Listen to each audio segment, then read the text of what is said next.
नमस्कार दोस्तों, मैं हूं सोनू पांडे और आपका हमारे चैनल अपना पहाड़ और संस्कार में सनातन यात्रा के 8वें भाग में स्वागत है। आज के इस वीडियो में आपको प्रहलाद का ही पोता राजा बलि का इतिहास और वामन अवतार के बारे में जानेंगे। कौन था राजा बलि? दोस्तों, राजा बलि कोई साधारण क्रूर असुर नहीं था। वह उसी परम भक्त प्रहलाद का पोता था जिसे बचाने स्वयं भगवान खंभे से प्रकट हुए थे। बलि बहुत प्रतापी, न्यायप्रिय और वेदों का ज्ञाता था। उसके राज्य में कोई दुखी या गरीब नहीं था।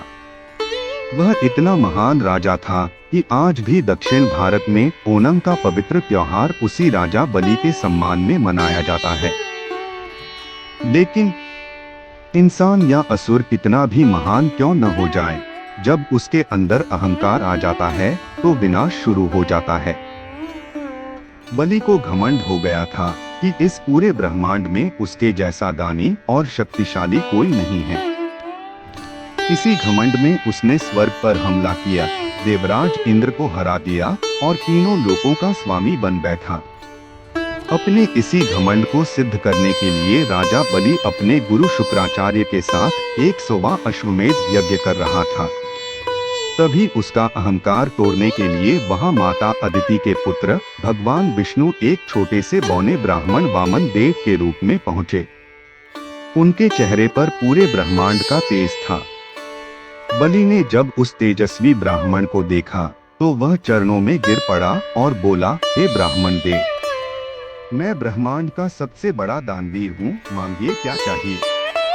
वामन देव मुस्कुराए और बोले, मुझे बस मेरे इन छोटे छोटे कदमों के नाप से 3 कदम जमीन दे दो। बलि यह सुनकर जोर से हंसा और तैयार हो गया। गुरु शुक्राचार्य जान गए थे कि ये स्वयं नारायण हैं।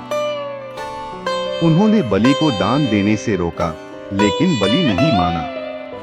प्राचीन काल में दान का संकल्प हाथ में जल लेकर लिया जाता था। जैसे ही बलि ने अपने कमंडल से पानी निकालना चाहा, शुक्राचार्य सूक्ष्म रूप धारण करके उस कमंडल की टोंटी में जाकर बैठ गए ताकि पानी बाहर न आ सके। भगवान वामन सब समझ गए। उन्होंने पास पड़ी एक कुशा उठाई और कमंडल की टोंटी में डाल दी। वह घास सीधे शुक्राचार्य की आंख में जाकर लगी। दर्द के मारे शुक्राचार्य बाहर आ गिरे और हमेशा के लिए उनकी एक आंख फूट गई। इस तरह भगवान ने संकल्प पूरा करवाया। संकल्प पूरा होते ही सनातन धर्म का महाविज्ञान दिखा। वामन देव का आकार इतना बढ़ने लगा कि तारे उनकी कमर तक आ गए। भगवान के इस त्रिविक्रम रूप ने पहले कदम में पूरी पृथ्वी और पाताल नाप लिया और दूसरे कदम में स्वर्ग, अंतरिक्ष और पूरा ब्रह्मांड नाप लिया। जब तीसरे कदम के लिए जगह नहीं बची तो बलि का सारा अहंकार टूट गया। उसे समझ आ गया कि भगवान के सामने सब शून्य है। उसने भगवान का तीसरा कदम अपने सिर पर रखवा लिया और सीधा पाताल, सुतल लोक पहुंच गया। भगवान बलि की भक्ति और दानवीरता से इतने प्रसन्न हुए कि उन्होंने उसे पाताल का राजा बना दिया। लेकिन बलि ने वरदान मांग लिया कि प्रभु, आप हमेशा मेरे सामने रहेंगे। भगवान अपने ही वरदान में फंस गए और पाताल में बलि के दरवाजे के पहरेदार बन गए। बैकुंठ में माता लक्ष्मी परेशान हो गई। तब माता लक्ष्मी ने एक गरीब स्त्री का भेष बनाया और पाताल लोक पहुंची। उन्होंने राजा बलि की कलाई पर एक पवित्र धागा बांधा और उसे अपना भाई बना लिया। बलि ने कहा, मांगो बहन, क्या चाहिए। तब लक्ष्मी जी ने कहा, अपने इस पहरेदार को मुक्त कर दो, ये मेरे पति नारायण हैं। और दोस्तों, उसी दिन से भाई बहन के इस अटूट प्रेम के रूप में रक्षाबंधन का पवित्र त्योहार शुरू हुआ।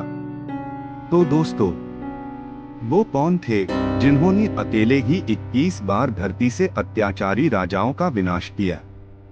ये जानेंगे हम अपनी सनातन यात्रा के अगले भाग में। और अपना पहाड़ और संस्कार को सब्सक्राइब करना और लाइक करना न भूले। धन्यवाद। जय हरि, जय सनातन।